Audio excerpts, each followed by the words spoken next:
Baik, jadi untuk materi kita nasionalisme lanjutan dari pertemuan pertama kemarin adalah kita saat ini akan membahas tentang sejarah organisasi pergerakan nasional. Mungkin saya akan menjelaskan poin-poinnya saja sesuai yang ada di screen.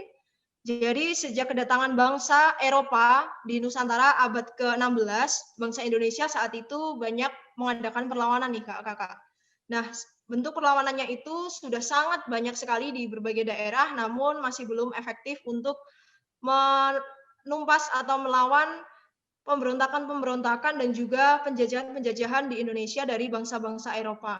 Nah, kenapa sih kegagalan tersebut terjadi? Di sini ada beberapa alasan. Yang pertama adalah perjuangannya bersifat kedaerahan, kemudian perlawanannya tidak serentak karena mereka menggunakan pola pemberontakan mereka sendiri-sendiri, waktunya juga beda. Misalkan di daerah Jawa Tengah, di Jawa Barat, Jawa Timur memiliki waktu yang berbeda-beda.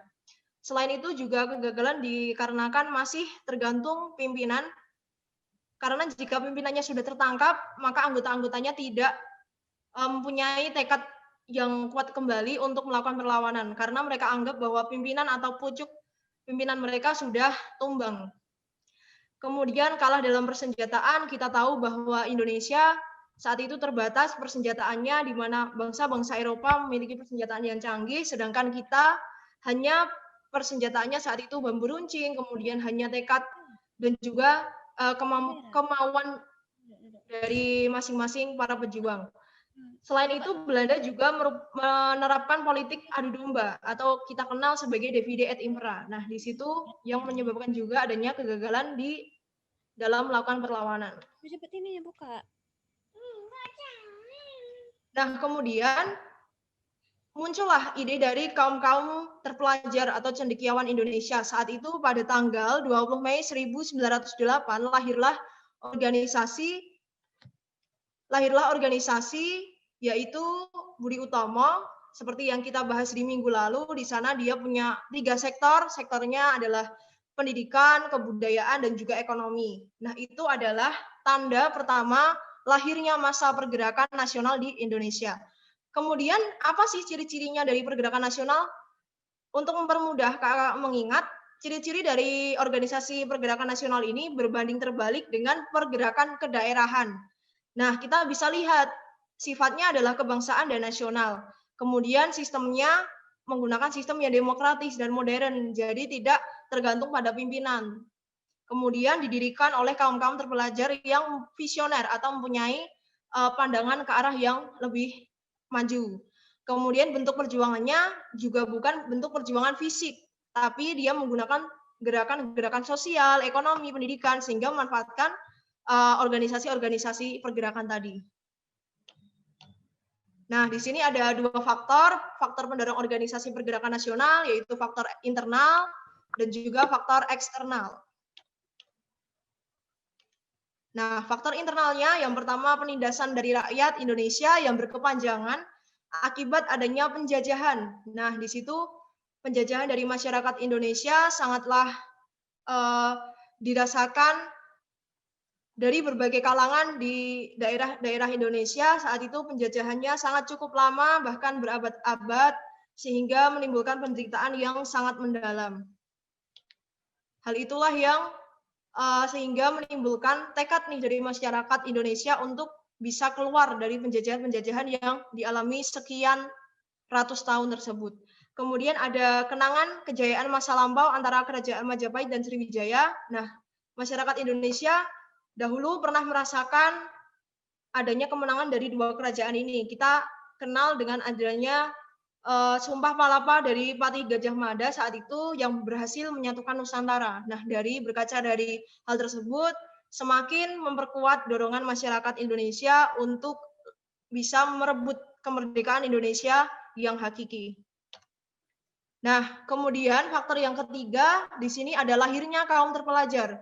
Nah, lahirnya kaum terpelajar ini selain mereka mendapatkan pendidikan barat dan juga pendidikan dari luar negeri, mereka yang bersekolah di luar negeri, saat itu di awal abad ke-20 Indonesia juga menerapkan politik etis. Nah, di sana dibuka selebar-lebarnya pendidikan di Indonesia saat itu, membuka ruang bagi kaum-kaum terpelajar Indonesia untuk bisa bersekolah, mendapatkan persamaan derajat di bidang pendidikan, dan bisa mengenyam pendidikan layaknya masyarakat pribumi. Nah, saat itu kan kita juga dijajah oleh bangsa Barat, sehingga kaum-kaum intelektual atau orang-orang yang bisa bersekolah masih sangat terbatas. Nah, karena adanya politik etis ini semakin mengembangkan masyarakat untuk berjuang lagi, mengadakan perlawanan, tapi perlawanan yang non-fisik.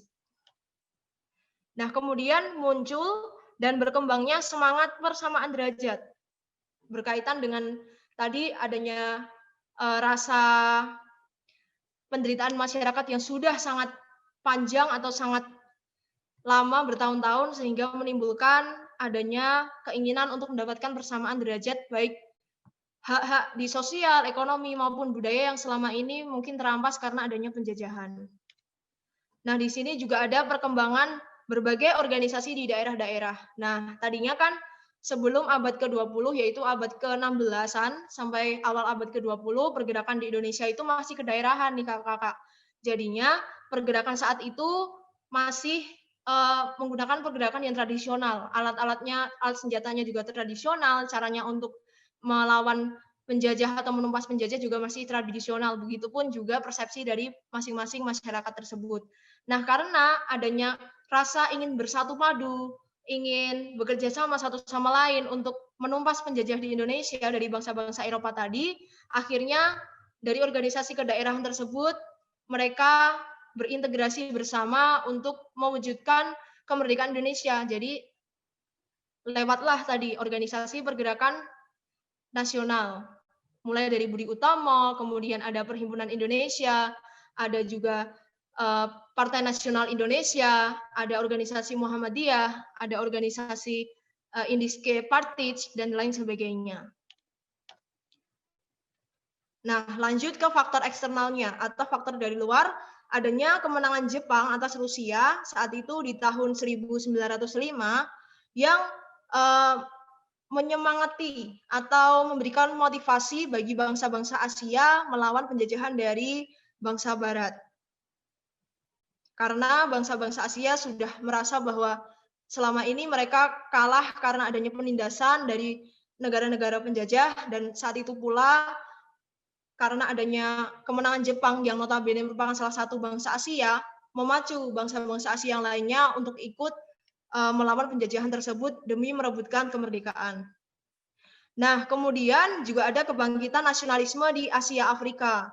Nah, karena adanya kebangkitan nasionalisme ini, sesuai yang kita sudah bahas di pertemuan 1 kemarin, sehingga mendorong juga adanya keinginan untuk merebut kemerdekaan di Indonesia.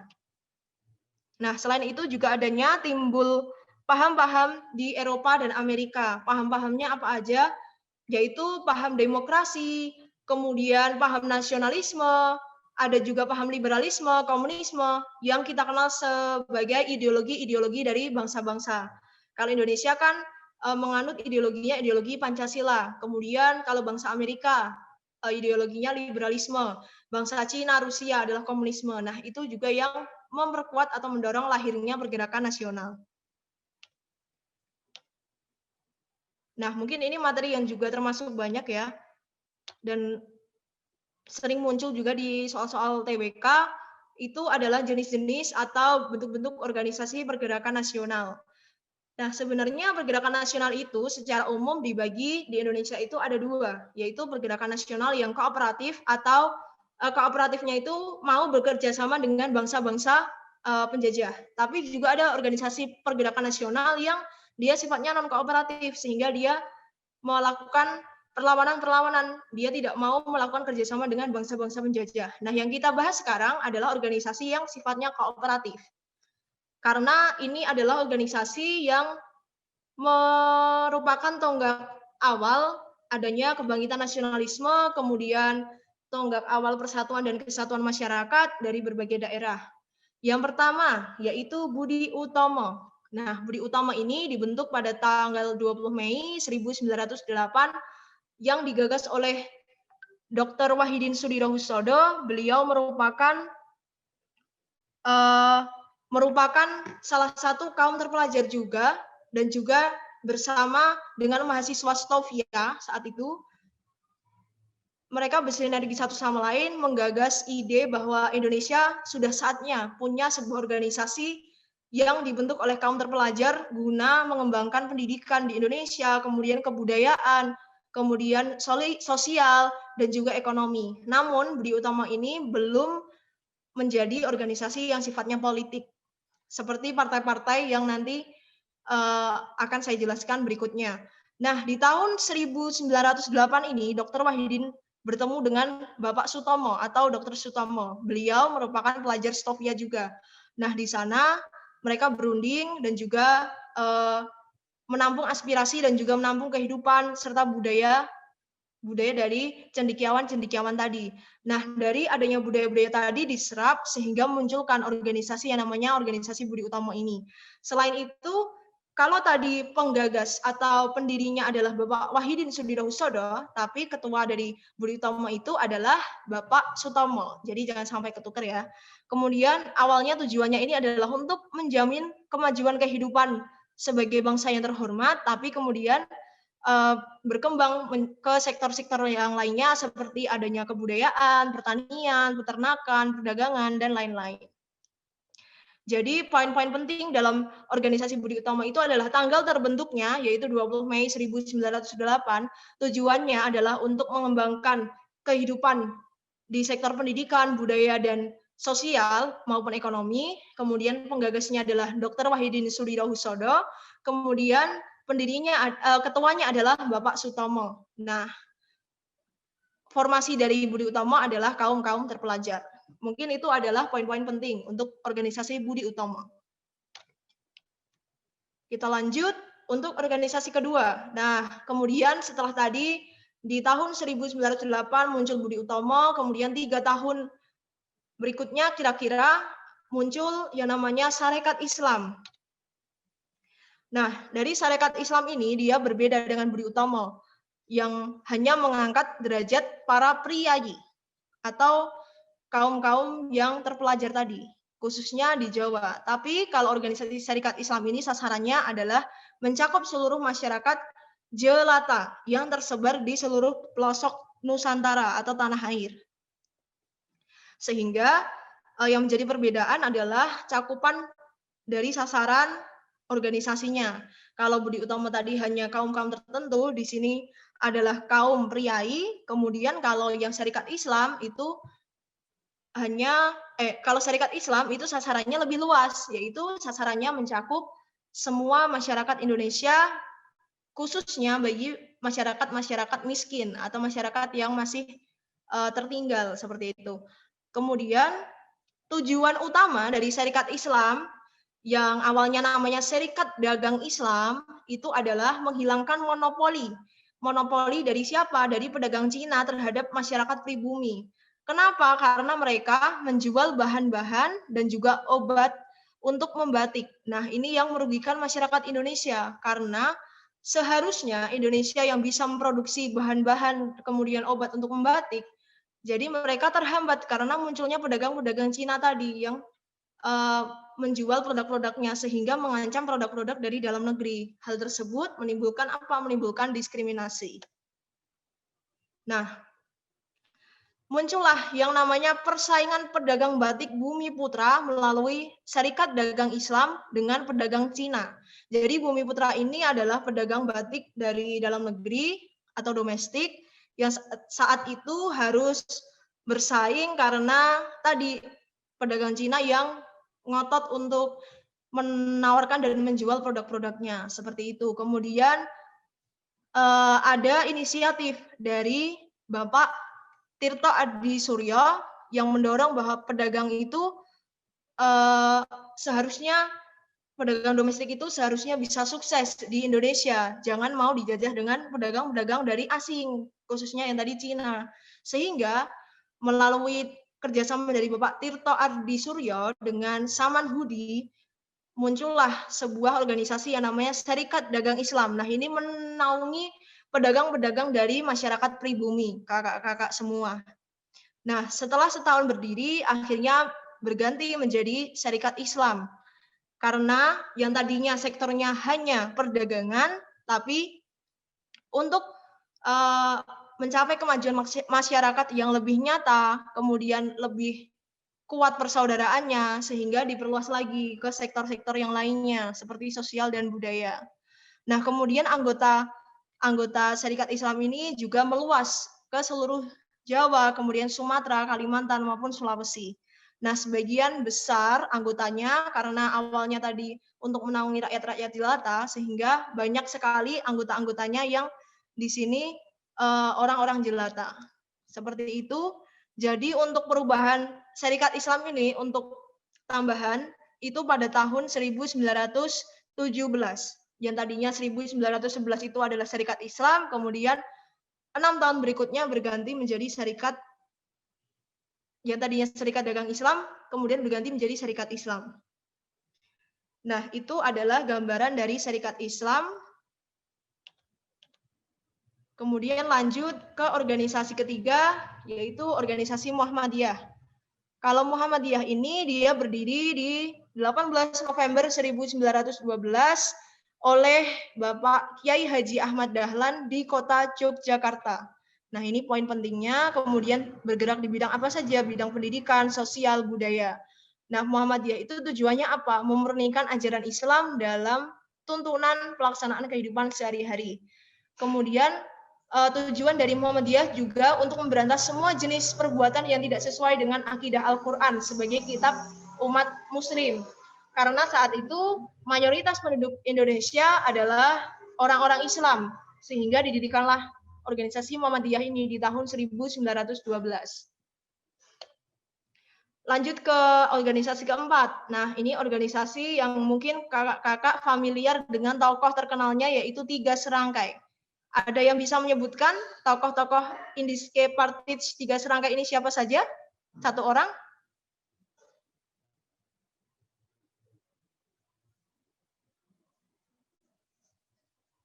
Ada yang masih ingat tokoh Tiga Serangkai?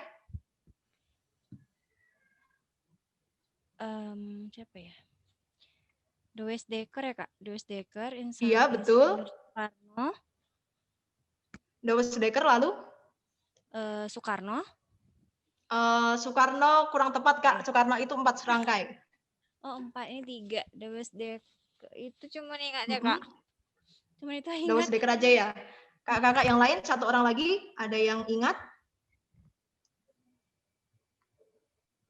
Oke, mungkin lupa ya. Ki Hajar ya? Siapa? Ki Hajar. Siapa, Kak? Iya, Ki Hajar Dewantoro. Ki Hajar Dewantoro. Satunya lagi terkenal dengan nama rumah sakit di Jakarta. Cipto Mangunkusumo. Oke, betul. Bagus. Jadi betul, tokoh utama dari Indiske Partij yang berdiri tahun 1912 itu adalah yang pertama di sana ada Dewes Dekker. Nah, ada juga Dr. Cipto Mangunkusumo dan juga Ki Hajar Dewantoro atau Suwardi Suryaningrat. Kalau Insinyur Soekarno, Bapak Muhammad Hatta itu termasuk ke 4 serangkai. Nah, nanti di soal dan pembahasan berikutnya ada kita bahas bersama.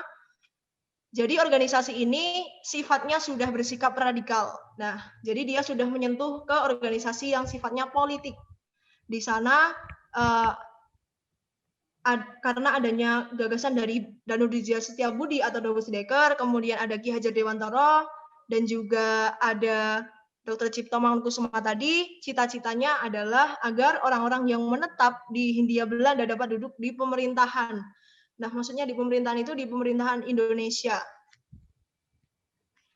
Dalam menjalankan propagandanya ke Jawa Tengah, Dewes Dekker bertemu dengan Cipto Mangunkusumo yang telah meninggalkan Budi Utomo. Jadi Cipto Mangunkusumo ini dulunya adalah termasuk anggota dari organisasi Budi Utomo, kemudian pindah haluan ke Indiske Partij ini, membentuk bersama 3 tokoh tadi, sehingga muncullah Indiske Partij yang berkembang hingga menjadi 30 cabang dengan 7.300 orang anggota yang sebagian besar adalah orang-orang Indo-Belanda. Ya, orang-orang yang campuran seperti itu. Nah, kemudian organisasi kelima itu organisasi Perhimpunan Indonesia. Oke, kalau organisasi Perhimpunan Indonesia ini merupakan awalnya merupakan organisasi pelajar dan mahasiswa Hindia Belanda. Nah, organisasi Indonesia yang ada di negeri Belanda tahun 1908 ini. Kemudian atas prakarsa dari Soripada dan juga RM Noto Suroto yang tujuan utamanya ialah mengadakan pesta dan juga pidato-pidato. Nah, tadinya Perhimpunan Indonesia atau Perhimpunan Hindia, awalnya Perhimpunan Hindia ini tidak begitu efektif untuk menjadi organisasi pergerakan nasional. Kemudian digantikanlah dengan nama Perhimpunan Indonesia. Salah satu tokoh yang juga memprakarsai bergantinya Perhimpunan Indonesia adalah Bapak Muhammad Hatta. Nah, itu juga salah satu pemprakarsa besar di PI. Nah, ini mulailah mereka memikirkan mengenai masa depan Indonesia. Sehingga tadi dibentuklah Perhimpunan Indonesia, ini juga termasuk organisasi pergerakan yang sifatnya politik.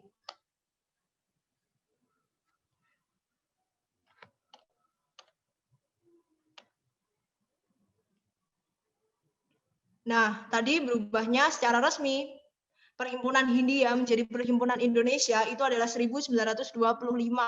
Perbedaannya juga anggotanya yang tadi Perhimpunan Indonesia masih ada masyarakat-masyarakat Indo-Belanda. Nah, sekarang menjadi masyarakat-masyarakat yang seluruhnya adalah anggota-anggota dari masyarakat Indonesia. Nah, itu perbedaan dari Perhimpunan Hindia dan juga Perhimpunan Indonesia. Tokoh lain dari organisasi ini adalah Bapak Sukiman Wiryo Sanjoyo, kemudian ada Arnold Mononutu, kemudian yang terkenal lagi Sutomo, dan juga Sultan Syahrir. Lanjut, untuk bersingkat waktu kita masuk ke organisasi ke-6, Partai Nasional Indonesia atau kita kenal sebagai PNI. Nah, PNI ini lahir karena adanya kesadaran atas segala penindasan, kemudian melahirkan pembentukan Study Club sebagai bakal pembentukan Partai Nasional Indonesia. Nah, ini menjadi batu loncatan seperti itu untuk membentuk Partai Nasional Indonesia ini yang didirikan oleh siapa? Oleh founding fathers kita, yaitu Bapak Insinyur Soekarno di tahun 1927. Jadi berselang 2 tahun setelah adanya Perhimpunan Indonesia, muncullah yang namanya PNI ini. Ini juga organisasi pergerakan nasional yang sifatnya politik. Nah, kita lanjut, kita masuk sekarang ke subtopik baru, itu tentang seluk-beluk dan sejarah dari NKRI. Nah, yang kita bahas pertama adalah nama dari Indonesia itu sendiri. Kenapa sih muncul nama Indonesia? Nah, itu ada beberapa proses atau beberapa tahapan. Nah, di sana sejarah Indonesia dimulai sejak zaman prasejarah berdasarkan penemuan manusia Jawa. Oke, saya boleh minta tolong untuk Kak Lutfi membaca poin A sampai C. Oke, untuk poin A, Nanhai. Menurut catatan bangsa Tionghoa, kawasan kepulauan kita dinamai Nanhai atau Kepulauan Laut Selatan. Poin B, Dwipantara. Diberikan oleh bangsa India. Nama yang diturunkan dari kata Sanskerta Dwipa yang berarti pulau dan antara yang berarti luar atau seberang. C. Nusantara. Sebutan Nusantara diberikan oleh seorang pujangga pada masa kerajaan Majapahit, terinspirasi atas kejayaan kerajaan Sriwijaya dan Majapahit. Oke, terima kasih ya Kak Lutfi. Nah, jadi sejarahnya awalnya itu ada berbagai macam dari sudut pandang, itu dari Nanhai, menurut catatan bangsa Tionghoa, Indonesia dinamai sebagai Kepulauan Laut Selatan. Kemudian kalau Dwipantara itu diberikan oleh bangsa India, namanya diturunkan dari kata Sanskerta, Dwipa artinya pulau dan antara adalah seberang. Jadi bisa digabungkan menjadi pulau seberang. Nah, ini ada soal yang seperti ini, menanyakan seperti ini di modul. Nah, modul mungkin kakak-kakak juga sudah ada di sana, bisa lihat nanti atau bisa cari, pasti akan menemukan soal ini karena tadi saya juga sedikit banyak membaca soal-soalnya. Kemudian di sana juga ada nama Nusantara. Sebutan Nusantara ini diberikan oleh seorang pujangga pada masa kerajaan Majapahit. Kemudian kalau di Hindia Belanda itu dua namanya, yaitu dari kata Indus dan juga Nesos. Artinya adalah India dan pulau-pulau di Samudra India. Karena Indonesia letaknya juga di Samudra Hindia. Kemudian kalau menurut Hindia Timur, nama resmi yang dipakai oleh pemerintah Jepang saat menjajah Indonesia. Jadi saat Indonesia dijajah Jepang itu namanya Hindia Timur. Lanjut lagi ke nama Indonesia, di tahun 1900-an nama Indonesia menjadi umum di kalangan akademik Belanda maupun di kalangan masyarakat Indonesia atau golongan nasionalis. Karena mencerminkan ekspresi politik, lebih politis. Seperti itu, sehingga hal itulah yang disepakati untuk menamai bangsa Indonesia. Dan orang pertama yang menggunakan nama Indonesia, yaitu sarjana pertama, adalah Bapak Ki Hajar Dewantoro di tahun 1913 saat ia mendirikan kantor berita di Belanda. Sehingga itulah yang salah satunya menjadi awal keterkenalan nama Indonesia ini sebagai nama resmi di mata internasional. Nah, kemudian bagaimana proses atau adanya peristiwa bersatunya Nusantara atau Indonesia? Bisa dibacakan oleh Kak Siska? Kerajaan Sriwijaya Majapahit dan Mataram menunjukkan kejayaan yang dimiliki wilayah Nusantara. Dan pada waktu itu sejarah mencatat bahwa wilayah Nusantara berhasil dipersatukan dan mengalami kemakmuran yang dirasakan seluruh rakyat. Baik, terima kasih Kak. Nah, alasannya karena Majapahit itu cikal bakal Indonesia. Kenapa? Karena dia punya Gajah Mada sebagai Mahapatih dari Majapahit ini yang sangat disegani, yang sangat terhormat. Dialah yang menyatukan Indonesia yang kita kenal sebagai Sumpah Palapa. Sumpah Palapa itu apa? Sumpah yang menyatakan tidak akan pernah istirahat atau berhenti sebelum Nusantara berlaku. Nah, ini adalah cikal bakal bersatunya wilayah-wilayah di Indonesia yang kita kenal sebagai Nusantara. Jadi poin pentingnya adalah di adanya Sumpah Palapa tadi. Nah, kita masuk sekarang ke masa-masa perjuangan Indonesia. Masanya itu yang akan kita bahas saat ini adalah masa pra-kemerdekaan hingga masa pasca kemerdekaan. Karena walaupun Indonesia sudah merdeka saat itu, banyak sekali pemberontakan di dalam negeri khususnya yang menjadi salah satu ancaman disintegrasi nasional. Yang kita bahas pertama adalah, ini materinya juga cukup banyak, tapi saya rangkum ke tabel agar mudah dipelajari.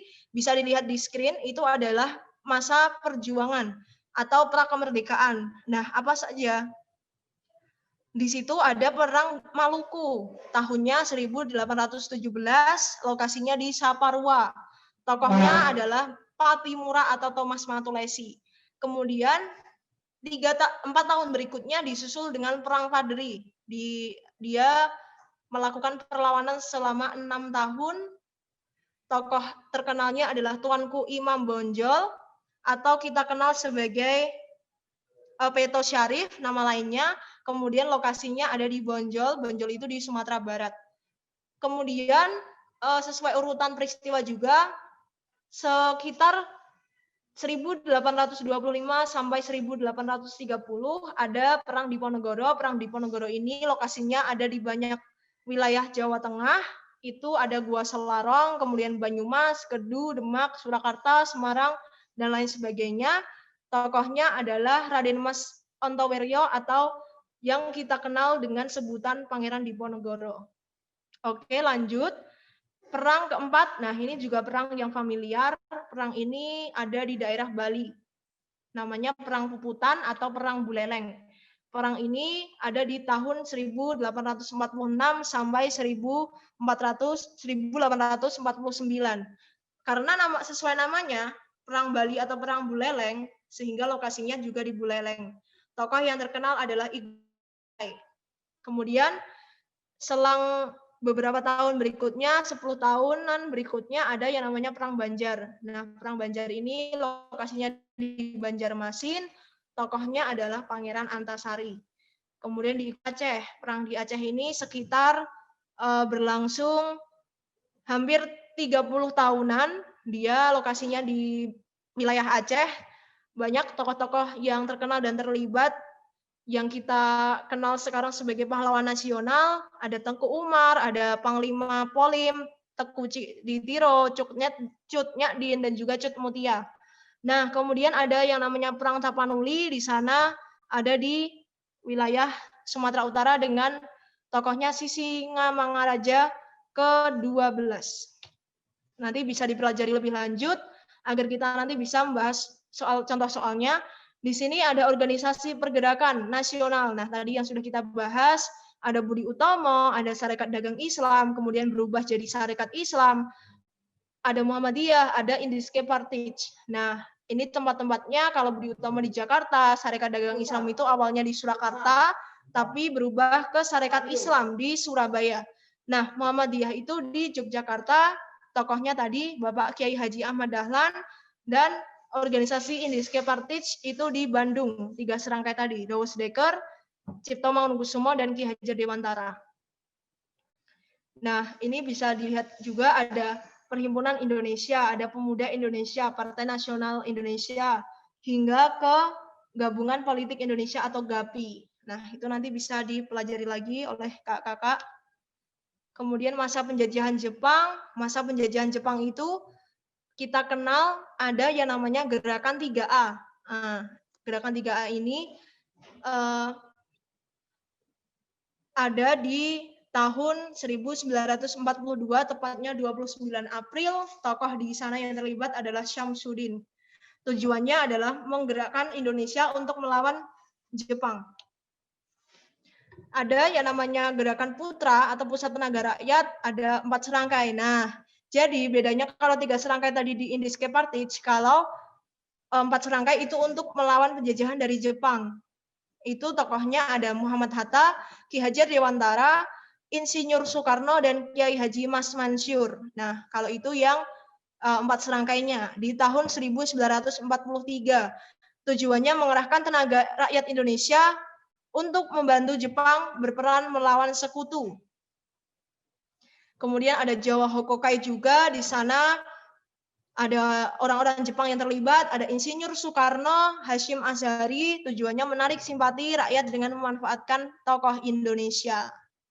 Kemudian seiring berjalannya waktu hingga ada Badan Pertimbangan Pusat, ada Masyumi, ada Heiho, ada PETA, itu juga organisasi perlawanan saat masa Jepang. Nah, kemudian di sini ada yang namanya masa setelah kemerdekaan. Nah, di masa ini peristiwa pentingnya diantaranya yang pertama adalah BPUPKI atau Dokuritsu Junbi Chosakai. Tanggal terbentuknya 1 Maret 1945, tokohnya adalah Insinyur Soekarno dan Rajiman Widyodiningrat, tapi ketuanya adalah Rajiman. Tujuannya adalah merumuskan pernyataan Indonesia Merdeka, merumuskan pembukaan UUD 1945 dan batang tubuh Undang-Undang Dasar 1945, termasuk dasar negara Indonesia yang namanya Pancasila. Oke, kalau saya boleh bertanya ke kakak, perumus dasar negara Indonesia ada 3, siapa saja?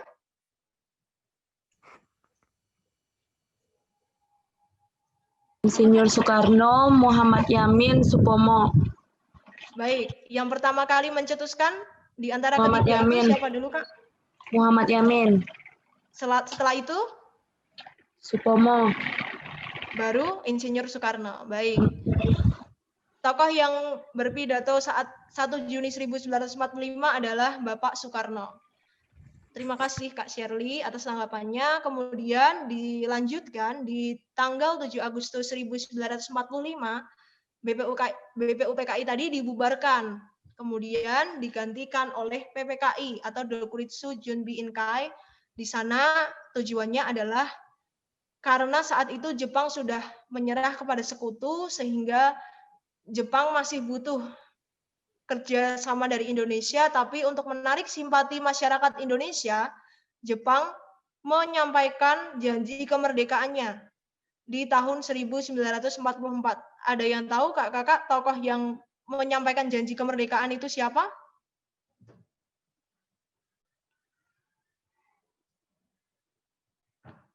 Perdana Menteri Jepang.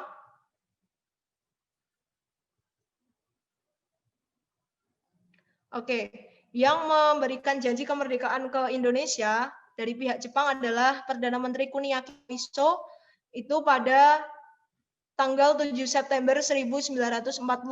Beliau memberikan janji kemerdekaan sehingga dibentuklah tadi BPUPKI dan PPKI sebagai wujud awal bahwa memang benar-benar Jepang itu ingin merealisasikan janji-janji kemerdekaannya. Walaupun sebenarnya tujuan utama dari Jepang itu adalah mengumpulkan kekuatan Indonesia agar bisa kembali meraih kemerdekaan dari Jepang tadi. Nah, kemudian ini adalah peristiwa selanjutnya, ada peristiwa Rengas Dengklok. Nah, peristiwa Rengas Dengklok ini tokohnya ada Insinyur Soekarno dan Muhammad Hatta, di mana golongan muda ini mendesak siapa? Mendesak Bapak Hatta dan Bapak Soekarno tadi untuk segera memerdekakan atau memproklamasikan kemerdekaan Indonesia. Nah, rumusan dari naskah proklamasi tadi, karena sudah ada desakan, kemudian ada inisiatif untuk merumuskan naskah di rumah Laksamana Maeda. Beliau adalah petinggi dari pihak Jepang juga, tapi dia kooperatif dengan Indonesia sehingga mau membantu dan berkontribusi untuk perumusan naskah proklamasi. Kemudian di sana ada tanggal 17 Agustus 1945 proklamasi kemerdekaan resmi di Indonesia. Naskahnya diketik oleh Sayuti Melik dan saat itu ditandatangani oleh kedua tokoh ini sebagai bukti atas nama bangsa Indonesia. Kemudian dilanjutkan ada sidang PPKI. Nah, ini juga soal yang muncul itu sering juga di TBK. Biasanya menanyakan secara formal Undang-Undang Dasar 1945 disahkan pada saat titik-titik. Nah, jawabannya kalau secara formal itu adalah saat sidang PPKI di tanggal 18 Agustus 1945. Karena kalau yang 1 Juni 1945 itu adalah lahirnya Pancasila, bukan secara resminya rumusan Pancasila dan UUD ini disahkan. Kemudian dilanjutkan juga ada di sidang PPKI kedua tanggal 19 Agustus 1945 ada penetapan dan 12 kementerian yang membantu tugas presiden. Nah, tapi saat itu Indonesia belum melaksanakan sistem pemilihan umum seperti sekarang ini, tapi masih menggunakan aklamasi. Arti dari aklamasi adalah penunjukan secara langsung presiden dan wakil presiden oleh lembaga-lembaga legislatif yang sekarang kita kenal seperti MPR, DPR. Nah, jadi belum memakai hak suara atau aspirasi dari rakyat. Nah, kemudian disusul ada perundingan-perundingan. Nah, itu juga menjadi proses pengakuan de jure. Kan ada pengakuan de facto dan de jure. Nah, pengakuan de jure ini datang dari berbagai perundingan itu. Ada perundingan Linggarjati, kemudian ada agresi militer Belanda 1, perjanjian Renville, kemudian agresi militer Belanda 2, ada serangan umum 1 Maret 1945, perjanjian Rumroyen. Nah, nanti kakak bisa membaca atau merefresh kembali kapan tanggalnya, tokohnya siapa, tujuannya seperti apa, hasil dari perjanjiannya apa. Biasanya yang paling sering muncul itu adalah perjanjian Linggarjati. Nah, hasilnya adalah Belanda hanya mengakui kekuasaan RI atas 3 wilayah. Itu familiar atau sering muncul juga wilayahnya Jawa, Sumatera, Madura. Kemudian ada perjanjian yang familiar lagi, itu perjanjian Renville. Hasilnya di situ ada Belanda hanya mengakui Yogyakarta sebagai wilayah RI. Jadi hanya satu wilayah yang diakui saat itu. Kemudian kalau perjanjian Rumroyen itu Indonesia diwakili oleh Muhammad Rom. Nah, di situ ada hasilnya, salah satunya adalah RI atau Republik Indonesia akan turut serta dalam KMB. Nah, KMB itu konferensi meja bundar, saat itu didelegasikan oleh Muhammad Hatta. Hasilnya di sana ada Belanda mengakui RIS sebagai negara yang berdaulat. Jadi saat itu bentuknya Indonesia saat konferensi meja bundar yang diakui adalah Republik Indonesia Serikat.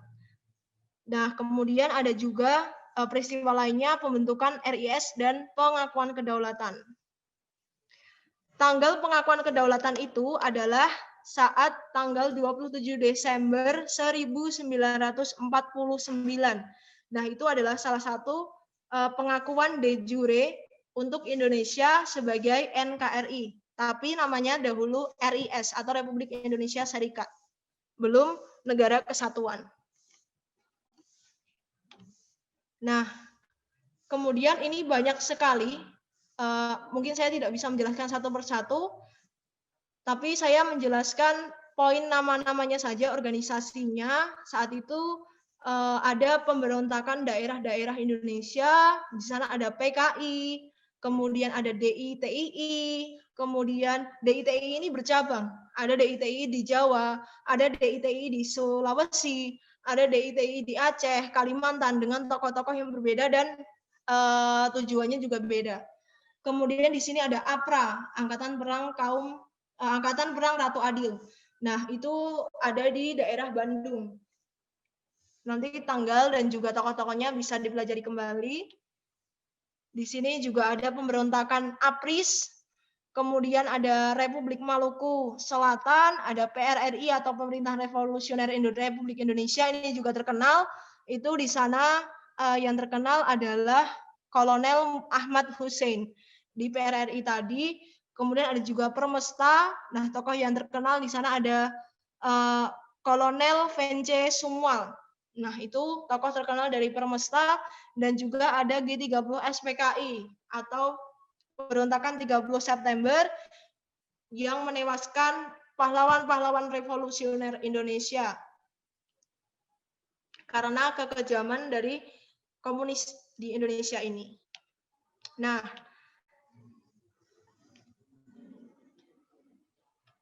kemudian kita masuk ke peristiwa penting, kakak-kakak, yaitu 2 peristiwa. Ada Orde Baru dan masa reformasi. Kita bahas poin-poinnya. Yang pertama, di Orde Baru itu ada 3 tuntutan rakyat. Nah, tuntutan rakyatnya itu apa aja?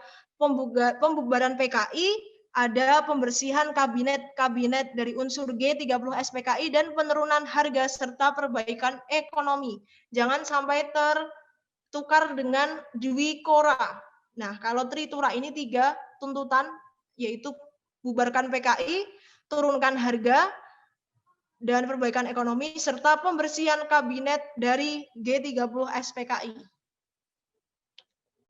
Kemudian Super Semar, nah ini juga terkenal, di tanggal 11 Maret 1966, Soekarno memberikan perintah kepada Soeharto memulihkan keadaan dan wibawa pemerintah. Saat itu, dan mandat ini diberikan di Istana Bogor.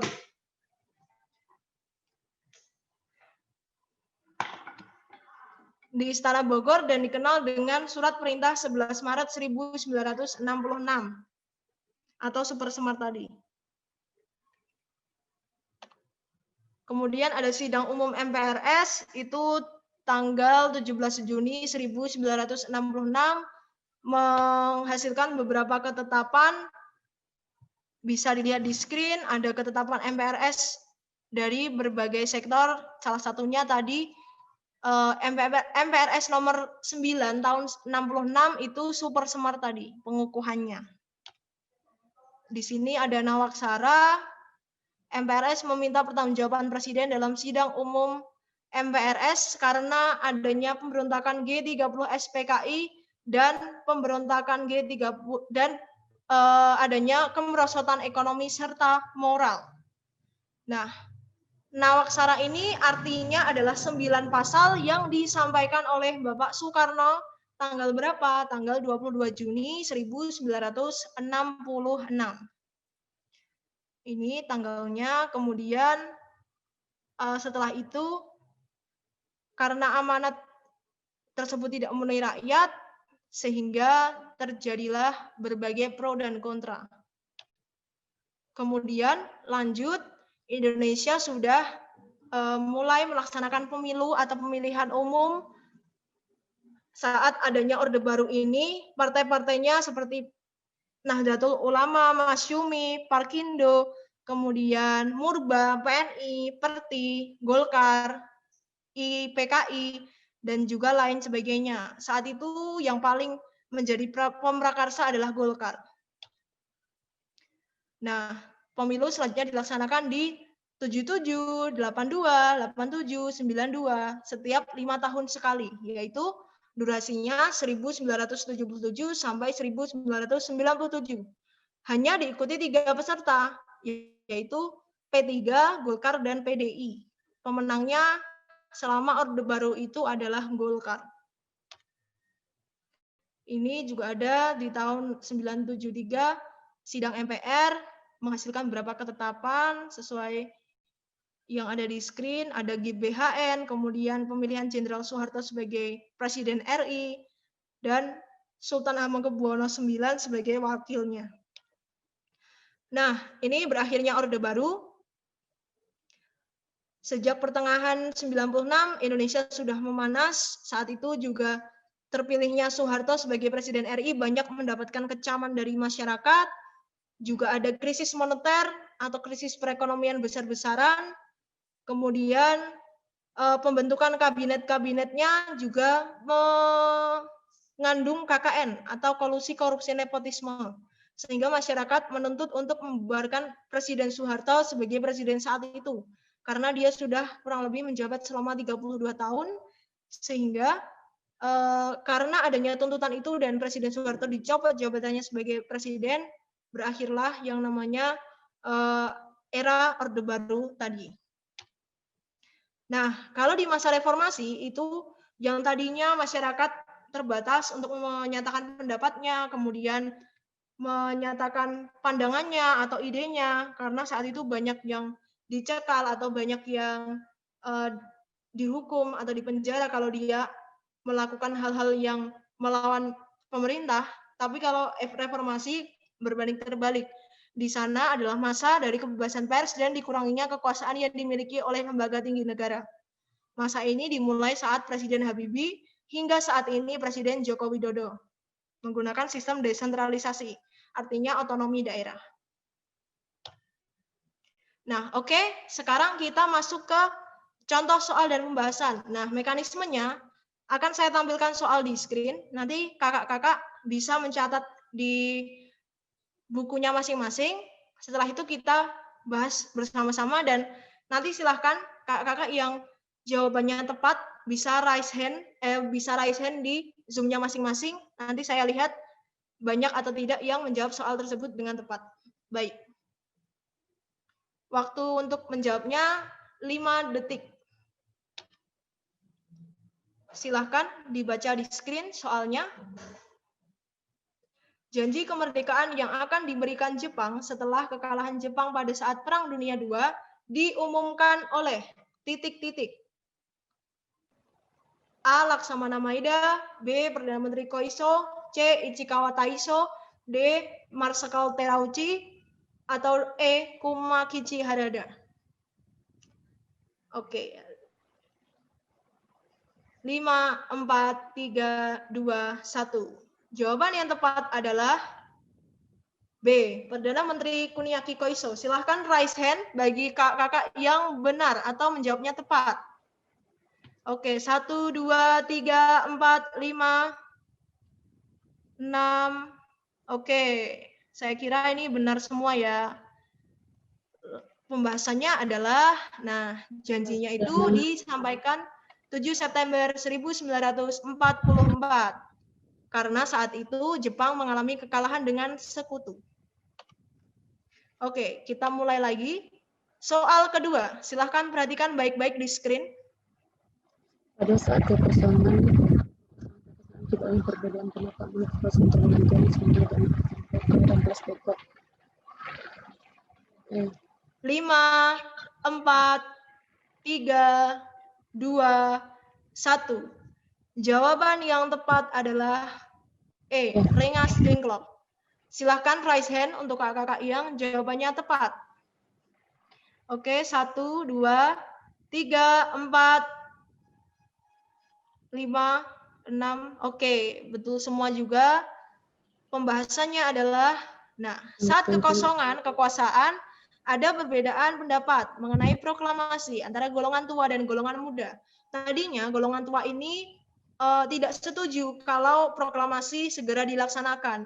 Jadi Bapak Karno dan Bapak Hatta ini tadinya tidak mau untuk mengikuti arahan dari golongan muda agar cepat memproklamasikan kemerdekaan Indonesia. Tapi karena setelah itu berunding hingga lahirlah proklamasi ini yang dirumuskan naskahnya di Rumah Laksamana Maeda tadi. Oke, soal ketiga. Siap-siap. Ini soalnya. Penandatanganan pengakuan kedaulatan Indonesia yang dilaksanakan di Belanda antara Belanda dengan Indonesia. Perwakilan Indonesia di Belanda adalah A. Dr. Wahidin Sudirohusodo, B. Muhammad Hatta, C. Sutomo, D. Insinyur Soekarno, E. Rajiman Widyodiningrat. 5, 4, 3, 2, 1.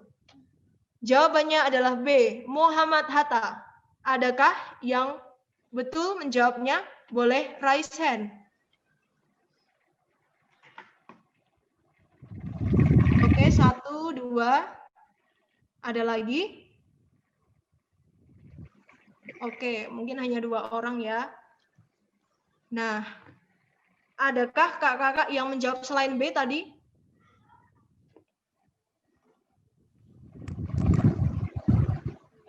Tadi saya jawabnya Insinyur Soekarno. Insinyur Soekarno. Ada lagi yang berbeda?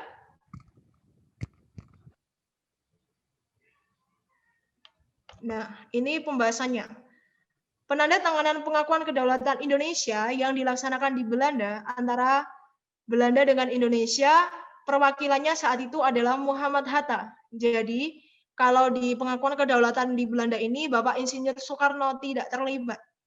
Wahidin Sudirohusodo juga tidak, Sutomo pun juga tidak, dan Bapak Rajiman juga tidak. Karena Rajiman Widyodiningrat itu saat itu menjadi ketua BPUPKI. Jadi jawabannya adalah B, Muhammad Hatta. Kita lanjut soal keempat. Siap-siap. Nah, ini soalnya.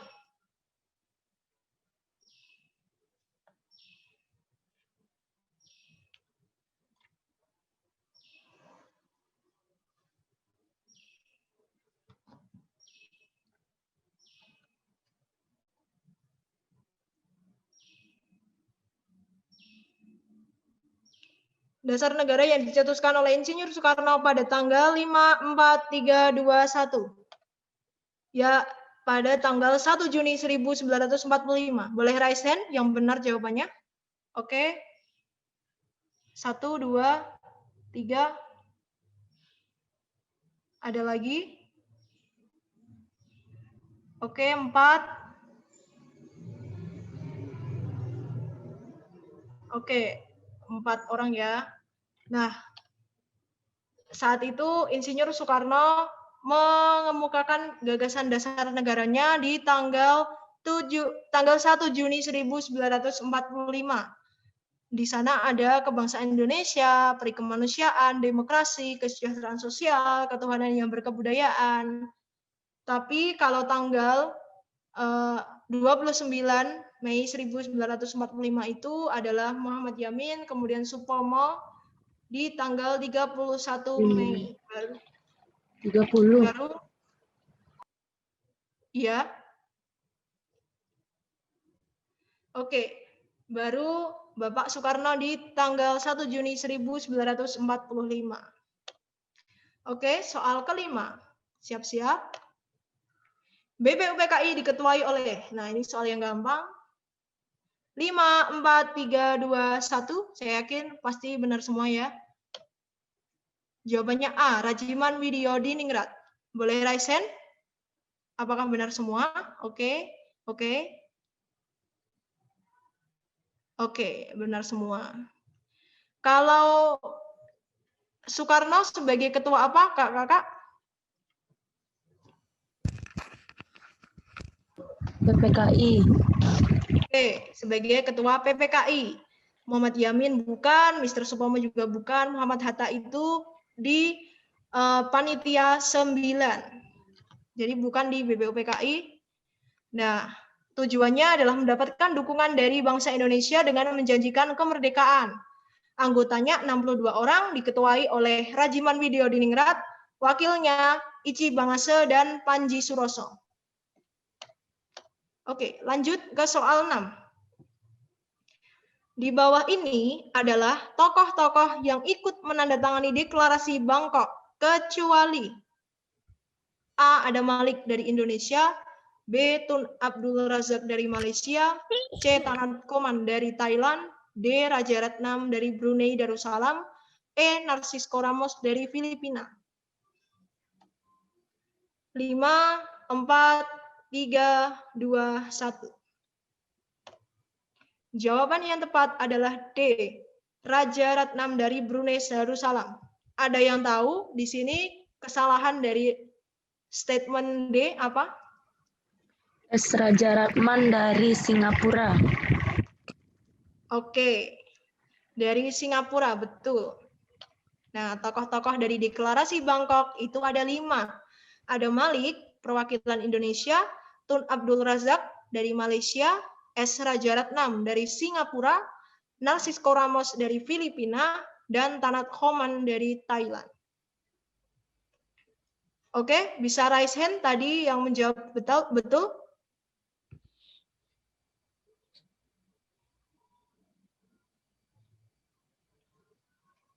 Oke, 2 orang ya yang betul. Lanjut ke soal nomor 7.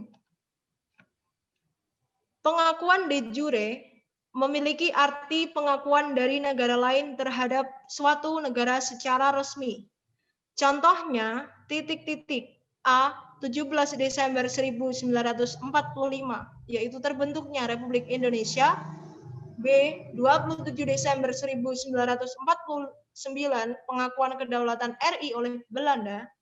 C. 10 Agustus 1945, pengakuan kedaulatan RI oleh Jepang.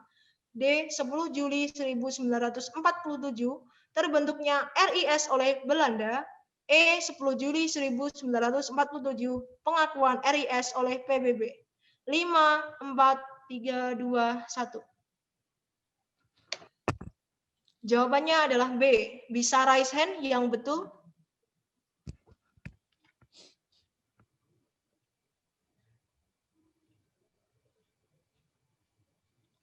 Oke, 1, 2. Ada lagi yang betul? Oke, 2 orang ya yang betul. Nah, itu tanggal 27 Desember 1949. Tepatnya saat itu ada peristiwa konferensi meja bundar atau KMB. Merupakan salah satu pengakuan kedaulatan untuk Indonesia. Oke, lanjut ke soal berikutnya. Boleh dibaca di screen.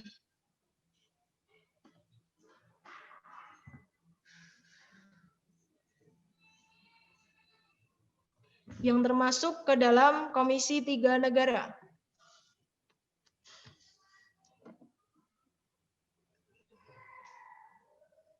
Apakah Rusia, Belgia, Malaysia, Thailand, atau Slovakia? 5, 4, 3, 2, 1. Jawabannya B, Belgia. Ada yang tahu 3 negara anggota KTN ini siapa saja? Belgia, Amerika Serikat, Indonesia, satu lagi, ya itu Kak. Oke, kalau menurut Kak Shirley itu ya. Mungkin Belgia, ada lagi yang pendapatnya berbeda. Australia satu lagi. Iya. Oke, tadi Indonesia masuk enggak Kak? Indonesia masuk Kak. Indonesia masuk ya. Kita lihat ke pembahasannya. Nah, jadi Komisi 3 Negara ini beranggotakan 3 negara, yaitu Australia yang dipilih oleh Indonesia, Belgia yang dipilih oleh Belanda, dan Amerika Serikat sebagai pihak yang netral.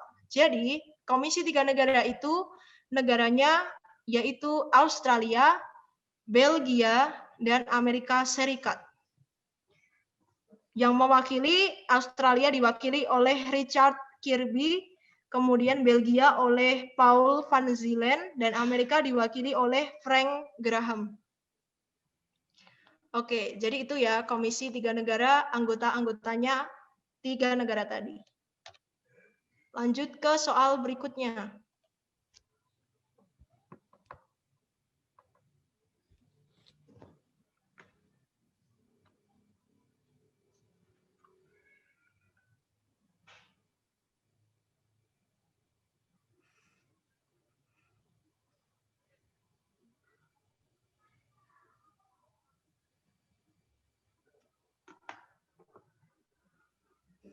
Lima, 4, 3, 2, 1. Jawabannya adalah D, DPR dan konstituante. Boleh raise hand yang benar menjawab? Oke, 1, 2. Ada lagi yang jawabannya betul? 3. Oke, 3 orang yang menjawab tepat. Pembahasannya di sini pemilu dilaksanakan pertama kali di tahun 1955, tapi saat itu keamanan negara Indonesia masih kurang kondusif karena masih banyak sekali perlawanan, contohnya dari DITII, kemudian perlawanan tadi G30 SPKI, dan lain sebagainya. Nah, dalam keadaan seperti ini, anggota Angkatan Bersenjata dan polisi juga ikut memilih. Pemilu akhirnya berlangsung aman dan tujuannya adalah untuk memilih anggota DPR dan konstituante. Oke, lanjut ke soal berikutnya.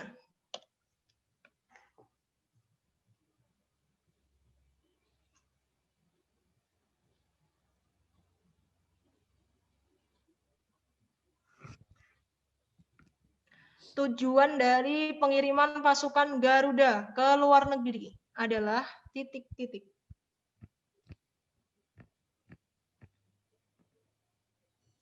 Lima, 4, 3, 2, 1. Jawabannya C, ikut menciptakan perdamaian dunia. Boleh raise hand yang betul? Oke, 1, 2, 3.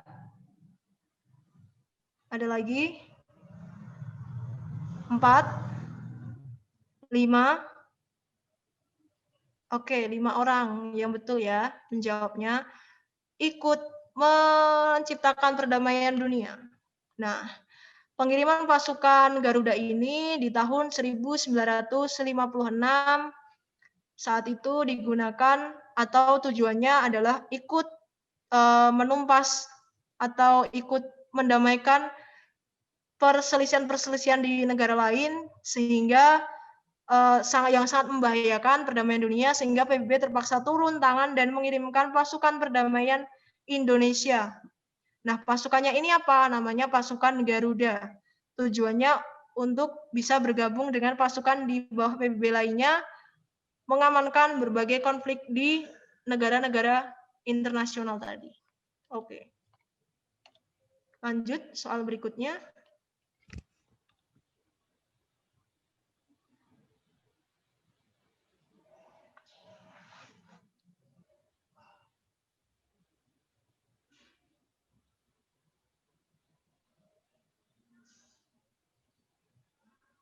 Pemilu dicapai pada masa kabinet titik-titik.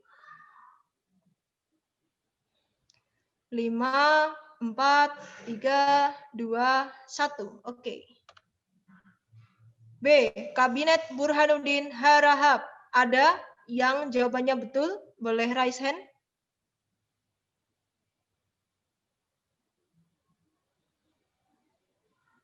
Baru 1 yang raise hand. Oke, ada lagi kakak-kakak yang betul? Jawabannya, kita lihat ke pembahasan. Kabinet yang dipimpin oleh Burhanuddin Harahap itu tanggal 12 Agustus 1955 sampai 24 Maret 1956. Nah, partai intinya saat itu adalah Masyumi. Majelis Syuro Muslimin Indonesia. Keberhasilan yang diraih adalah menyelenggarakan pemilu pertama tahun 1955. Karena terjadi mutasi di beberapa kementerian, akhirnya Burhanuddin Harahap ini kabinetnya menyerahkan mandatnya ke kabinet selanjutnya di tahun 56. Jadi hanya bertahan selama 1 tahun saja. Lanjut ke soal berikutnya.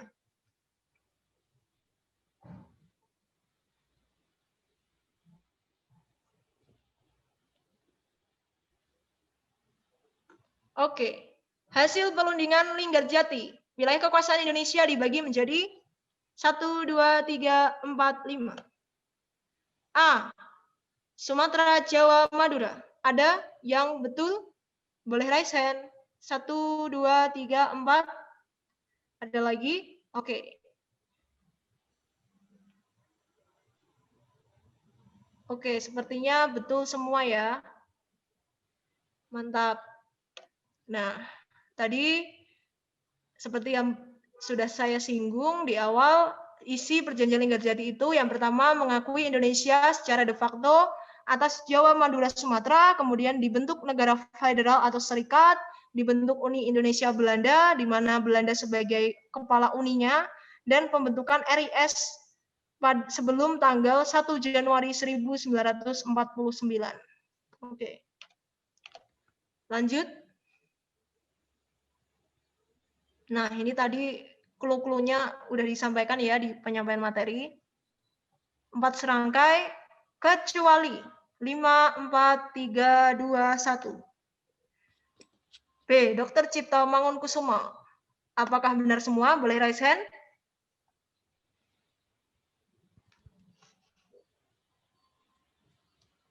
Satu.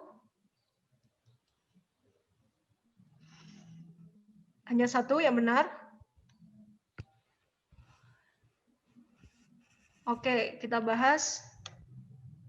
Nah, Dr. Cipto Mangunkusumo bukanlah anggota 4 serangkai, tapi 3 serangkai. Menemani Suwardi Suryaningrat atau Ki Hajar Dewantara dan juga Dawes Dekker. Lanjut, berikut ini merupakan 8 provinsi yang dibentuk pada awal kemerdekaan Indonesia, kecuali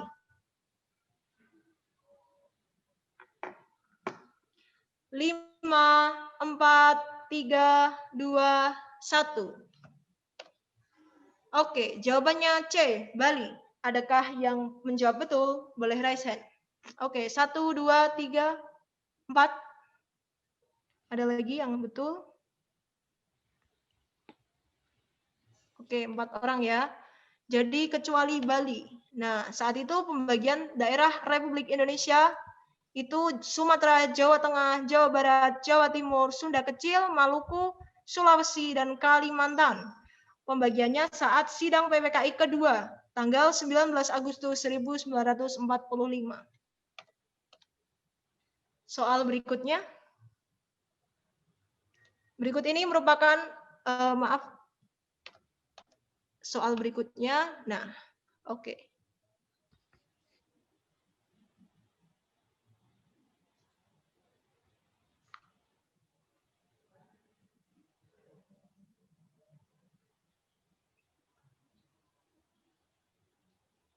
Lanjut.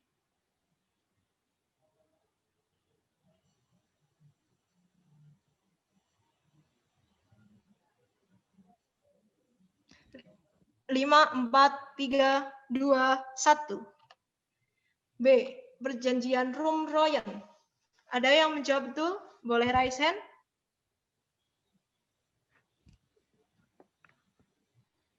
Oke.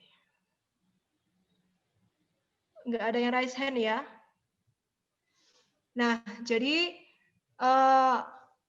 perjanjian yang berhasil membawa Indonesia dan Belanda ke meja perundingan tanggal 17 April sampai 7 Mei 1949 itu dinamakan Rum-Royan. Kalau KMB itu saat Desember 49, kalau Renville itu di periode sebelum dari Rum-Royan, Linggarjati juga begitu, dan Hoge-Veluwe saat sebelum room royan juga. Jadi yang paling tepat adalah B. Oke, thank you and good luck. Nah, mungkin cukup untuk materi dan soal pembahasan di pertemuan hari ini. Waktu juga sudah menunjukkan pukul 17.13. Untuk kuis evaluasi, karena tadi saya screenshot masih hanya 7 orang, nanti boleh teman-teman yang belum mengerjakan kuisnya, akan saya kirim soalnya, dan nanti boleh mengirimkan hasilnya ke via grup PC saya. Nanti akan saya rekap, dan kunci jawabannya juga akan saya bagikan ke grup WA kita. Untuk pertemuan hari ini, ada yang ingin disampaikan atau ditanyakan sebelum kita menutup pertemuannya. Dan untuk setiap hari nanti insya Allah akan saya berikan soal-soal 5 hingga 7 soal seperti kemarin, dan kunci jawabannya akan saya share ke grup. Boleh nanti dikerjakan masing-masing oleh kakak-kakak dan dicocokkan dengan kunci jawaban yang saya kirim. Oke, masih ada waktu sekitar 5 menit. Ada yang ingin disampaikan atau ditanyakan?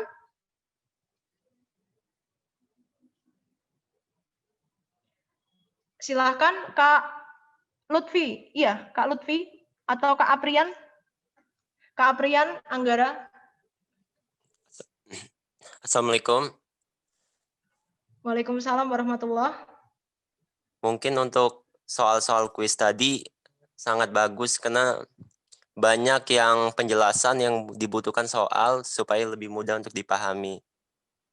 Tapi untuk nanti kalau usul saya mungkin kita baca soalnya masing-masing, siapa yang tahu angkat tangan, nanti dipilih sama Mbak, nanti dibaca apa jawabannya betul. Sesudah itu juga Mbak tanya siapa-siapa yang betul. Jadi bukan cuma angkat tangan, tapi juga dia ngomong. Baik, karena tadi mengingat ya Kak ya, karena keterbatasan waktu dan materi hari ini saya sampaikan tadi juga cukup lumayan kompleks dan banyak, sehingga tadi saya pakai sistem tersebut Kak. Nanti insya Allah kalau untuk pertemuan selanjutnya, untuk ada lagi yang ingin disampaikan? Jadi untuk setiap evaluasi kuis, nanti kita pakai kuisis ya Kak ya. Jadi sistemnya tadi, karena kuisis itu ada waktu pengerjaannya, jadi untuk membuat adil ke semua peserta, jadi saya baru akan start saat semua sudah terkumpul, minimal 5 orangan lah. Karena kalau hanya 1-2 orang saja yang baru join, akan repot juga untuk merekap dan juga melihat hasilnya. Dan sistemnya seperti itu, nanti pakai pilihan ganda, multiple choice, sebanyak 5 pilihan ganda tadi, dan soalnya 10 soal di setiap evaluasinya. Jadi boleh kakak-kakak dan teman-teman persiapkan ke kuis evaluasi di hari Jumat nanti tentang materi hari ini tadi, tentang nasionalisme dan pergerakan nasional. Oke. Ada lagi yang ingin disampaikan? Oh ya Kak, yes. Oke, silahkan Kak Dini. Oh ya Kak, terkait dengan materi pembahasan setiap harinya kita punya, ada nggak ya jadwalnya gitu Kak? Jadi supaya tahu, oh hari Senin kita tentang nasionalisme, hari Rabu tentang ini. Jadi udah dipersiapin gitu Kak? Atau Oke. ini melihat waktunya gitu? Oke. Makasih Kak untuk pertanyaannya. Jadi yang ditanyakan Kak Dini tentang materi yang di-share soal-soalnya setiap harinya ya Kak. Nah, itu mengikuti dengan materi sebelumnya. Misalkan sekarang kita membahas organisasi pergerakan nasional. Nah, besok saya akan share soal-soal tentang organisasi pergerakan nasional sampai tadi, perkembangan perjuangan pasca dan pra kemerdekaan. Jadi buat merefresh kembali biar nggak lupa Kak ke materinya. Bukan Kak, bukan. Halo Kak. Iya, Kak, gimana? maksudnya kita ada nggak jadwal terkait dengan misalnya hari ini materinya tentang apa, Senin materinya tentang apa, Rabu tentang apa, Jumat tentang apa gitu. Oh, ini jadwal dari Materi, bimbelnya. gitu. Bimbelnya. Ya, Kak. Oke, nanti saya share ya Kak ya. Belum ada ya Kak ya? Itu cuman ini aja Kak, cuman apa namanya, tanggal sama warna aja gitu. Oh, nanti saya akan konfirmasikan ke admin. Kalau boleh nanti saya share silabus TWK-nya. Jadi biar kakak-kakak tahu tentang ini ya, jenis pertemuannya.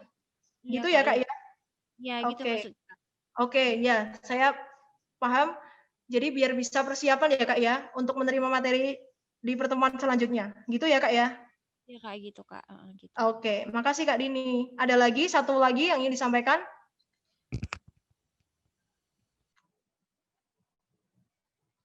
Silahkan boleh mempelajari modul ya di link yang sudah dibagikan oleh admin.